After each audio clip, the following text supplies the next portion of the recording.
برادران اسلام، دروس سابقہ میں ہم سیدہ عائشہ صدیقہ رضی اللہ تعالی عنہ کے بارے میں کچھ معلومات جو ہیں وہ پیش کی تھی۔ آج بھی انشاءاللہ اس کی تکمیل کریں گے، لیکن اس سے پہلے کچھ دوستوں نے یہ تقاضا کیا ہے کہ ہم انہیں صدقۃ الفطر کے بارے میں بتا دیں۔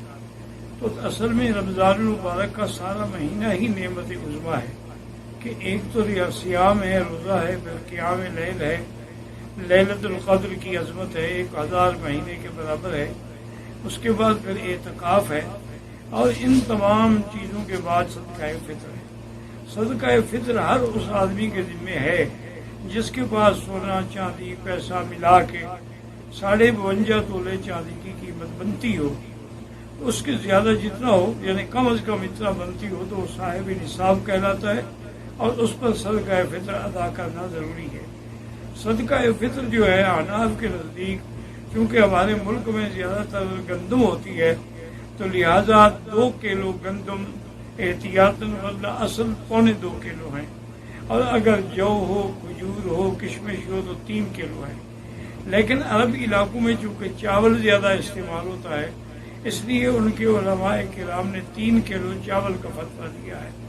تو بہرحال جتنا زیادہ دیں گے وہ تو اللہ اس کا حساب اور اجر دیں گے۔ اصل یہ بھی ضروری ہے کہ صدقۃ الفطر جو ہے وہ عید سے 2 دن پہلے سے آپ دے سکتے ہیں، اور اس کی آخری حد یہ ہے کہ نماز سے پہلے ادا کر دیں۔ اگر نماز کے بعد آپ صدقہ فطر ادا کریں گے تو وہ مطلق صدقہ تو ہوگا، لیکن صدقہ فطر نہیں ہوگا۔ اور افضل یہی ہوتا ہے کہ جس ملک میں آدمی نے روزے رکھے ہیں، صدقۃ الفطر بھی وہی ادا کرے۔ ہاں، اگر بعض حالات میں کسی علاقے میں بے انتہا غربت ہے، لوگ بیچارے اپنے کھانے پینے کے لیے بھی تنگ ہیں، تو ان کو بھی بھیجا جا سکتا ہے، لیکن اسی نصیحت کے ساتھ کہ وہ عید سے پہلے دوسرے فقیروں کو مل جائے اور ان کی ہاتھ میں پیسے آ جائیں۔ باقی علماء کہتے ہیں کہ بھی آدمی زیادہ بہتر یہ ہے کہ جنس دے، چاول دے، گندم دے، جو دے۔ صرف امام ابو حنیفہ رحمۃ اللہ علیہ اجازت دیتے ہیں کہ اگر اس کی قیمت ادا کر دے تب بھی ادا ہو جائے گا، کیونکہ حدیث میں لفظ ہے جو چیز فقیروں کے لیے انفع ہو۔ تو آج کل فقیر کو اگر ہم گندم ہی دیتے چلے گئے، اس کے پاس 50 کلو گندم ہوگی، وہ بیچارہ کیا کرے گا؟ وہ جا کے ٹکے کے بھاؤ بیچ دے گا، نقصان بھی اٹھائے گا۔ اس لیے اگر اس کو پیسے دے دیے گئے، یا ایک آدمی کو تاخیر ہو گئی، اب وہ نماز پڑھنے کے لیے جا رہا ہے، تو اب وہ گندم اٹھا کے تو نہیں پھر سکتا۔ اس لیے اگر راستے میں چلتے چلتے بھی فقیروں کو اس نے نماز سے پہلے صدقہ دے دیا تو صدقہ فطر جو ہے وہ ادا ہو جائے گا۔ اللہ تبارک و تعالی ہر مسلمان کو صدقہ فطر ادا کرنے کی توفیق عطا فرمائے۔ سیدہ عائشہ صدیقہ رضی اللہ تعالی عنہ کے بے انتہا کمالات ہیں۔ سب سے پہلے احادیث مبارک میں ہے کہ حضور ایک سفر میں تھے، اتفاق سے بی بی عائشہ کے گلے میں جو ہار تھا وہ انہوں نے بی بی اسما سے مانگ کے پہنا تھا، لیکن اس کی رسی ٹوٹ گئی، دھاگا ٹوٹ گیا تو وہ گر گیا۔ اس کے بعد بی بی صاحبہ نے تلاش کرنے کے لیے کہا، صحابہ نے بڑی کوشش کی لیکن وہ ہار نہ ملا، اور نماز کا وقت قریب آ گیا۔ اب پانی بھی نہیں ہے کہ وضو کر کے نماز ادا کر سکیں، تو لوگوں نے حضرت صدیق رضی اللہ عنہ کو آ کے شکایت کی کہ دیکھیں بی بی عائشہ نے اپنے ہار کے لیے حضور کو روک دیا ہے، اور ہم سارے قافلے بغیر نماز کے لیے بیٹھے ہوئے ہیں۔ حضرت صدیق غصے میں آئے تو دیکھا کہ حضور صلی اللہ علیہ وسلم بی بی عائشہ کی گود میں سر رکھے ہوئے بالکل نیند میں ہیں۔ تو حضرت صدیق نے غصے میں آ کر بی بی عائشہ کو پشت میں بھی اور ان کے پسلیوں میں بھی زور سے گھونسا مارا۔ بی بی عائشہ فرماتی ہیں کہ مجھے بڑی تکلیف ہوئی، لیکن میں نے برداشت کیا کہ حضور کی نیند میں خلل نہ آ جائے۔ اور اس کے بعد حضرت صدیق نے فرمایا، عائشہ ابست رسول اللہ صلی اللہ علیہ وسلم، تم نے حضور کو روک کر سب کی نماز میں مشکل پیدا کر دی ہے۔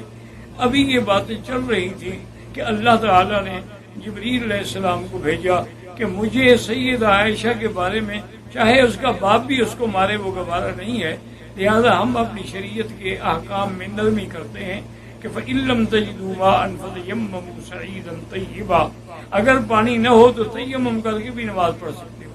حتیٰ کہ اگر کسی کو غسل کی ضرورت ہے لیکن پانی نہیں تو تیمم کر کے بھی نماز پڑھ سکتے ہیں۔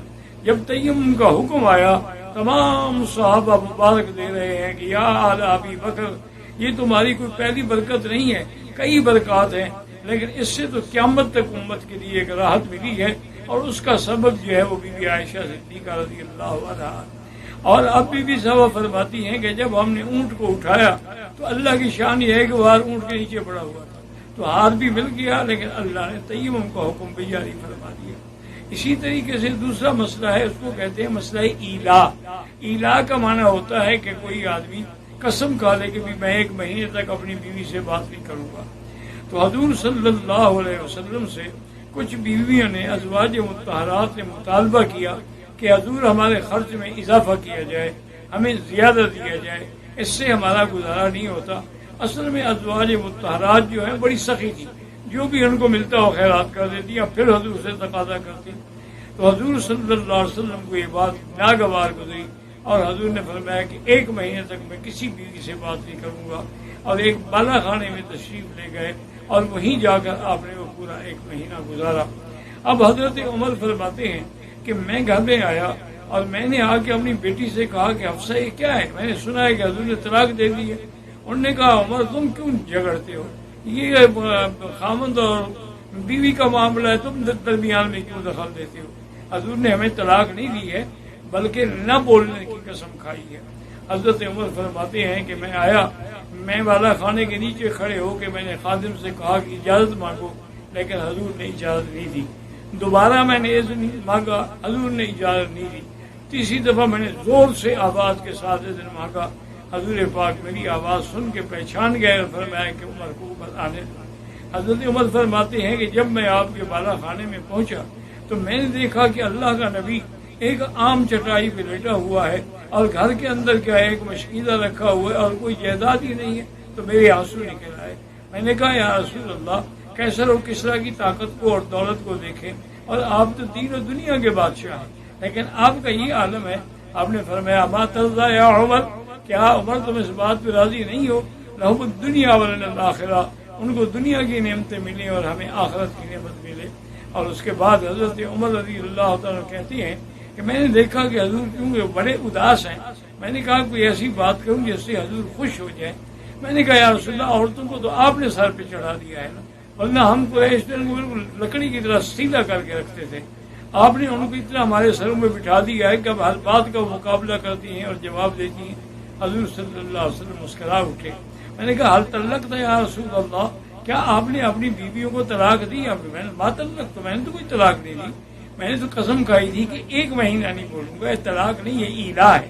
تو حضرت عمر کہتے ہیں میں خوش ہو گیا، اور میں نے خوش ہو کے نعرہ بلند کیا اللہ اکبر کا، تاکہ صحابہ جو مسجد نبی میں بیٹھے ہوئے رو رہے تھے کہ ہمارے ماؤں کو طلاق ہو گئی ہے، وہ بھی خوش ہو جائیں۔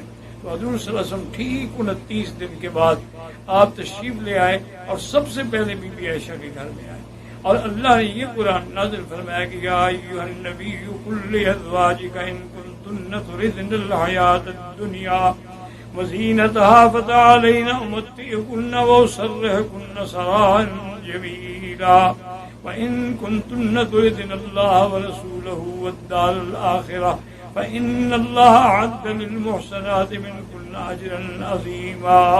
حضور بی بی عائشہ کہتی ہے یا رسول اللہ، میں تو انگلیوں پہ گن رہی ہوں، آج تو 29 کا دن ہے، آپ نے تو پورے مہینے کی قسم کھائی تھی۔ آپ نے فرمایا عائشہ مہینہ کبھی 29 کا ہوتا ہے اور کبھی 30 کا ہوتا ہے، تو یہ مہینہ 29 کا، میں نے اپنی قسم پوری کی ہے۔ اللہ نے یہ حکم دیا ہے کہ اگر تم چاہتے ہو طلاق لینا تو آئیں، میں خوشی سے تم لوگوں کو طلاق دینے کے لیے تیار ہوں۔ اگر تمہیں اللہ اور رسول اور قیامت چاہیے تو پھر اسی طرح صبر و شکر کر کے گزارا کرنا پڑے گا، قیامت میں اللہ تمہارے لیے بہت بڑی مغفرت اور اجر عظیم عطا فرمائیں گے۔ فرمایا عائشہ جلدی نہ کرنا جواب